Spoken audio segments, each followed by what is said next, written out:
This past weekend, I had an opportunity to visit a local village school in the Mubende district, which is in central Uganda, and it's absolutely gorgeous. Uganda is just a beautiful country all around, so I was just anxious to get out of the city and just explore the nature and just to see a different part of the country.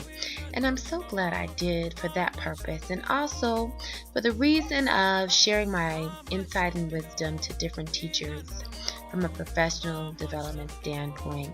The past couple of weeks, I've had the opportunity to share with teachers by doing different workshops on various topics in professional development. So it's been a very enlightening experience.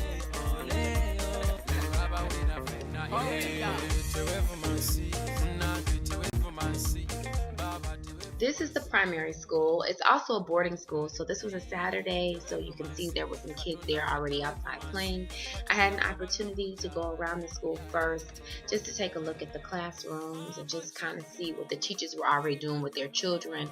And it really gave me a lot of insight and perspective on where the gaps were and what assistance would be needed in terms of professional development.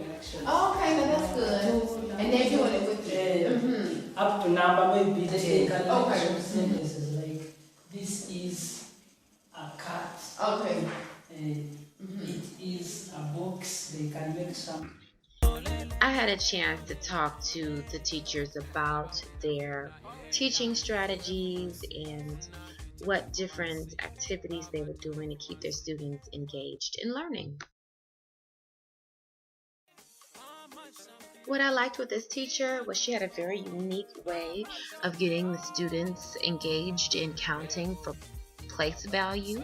And although they don't have the resources, she was able to create something that would allow the children an opportunity to sort out their numbers in when counting. Honestly, I really appreciate this because when I went to another local school, they didn't use manipulative. Like I would call this a manipulative. But to group them in tens and then to count on like 10, at least 10. One thing that's lacking at the school are reading resources. They don't have the leveled readers or the stage readers that you would normally find in a primary school setting. So it makes it very difficult to teach the concept of phonics and reading to the children. And I was just looking through some of their materials that they are using, and they're trying the very best that they can, but I really think it would be advantageous for them to have books that were on level for the students' individual needs.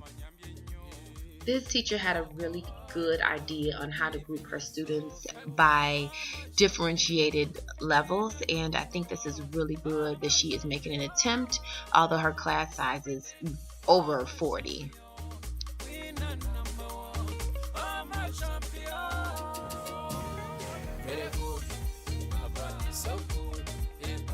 I had an opportunity to conduct a workshop on guided reading strategies and student engagement activities.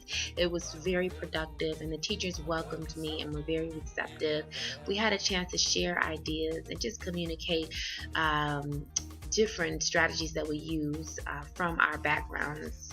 And it was great to hear what other teachers had to say from a different perspective. So I've been very humbled these last couple of weeks to have the opportunity to speak to teachers, to share my insight, my wisdom, and give my advice, and in hopes that we can collaborate again to help to enlighten our children.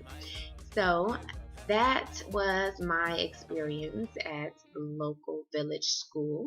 I plan on coming back again and next time to share different resources that we can make together and can be effective for our students' learning opportunities.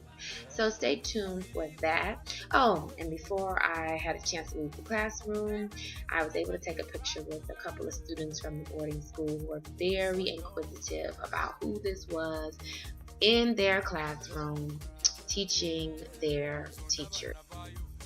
Stay tuned for another video about my experiences as an African American woman living in Uganda.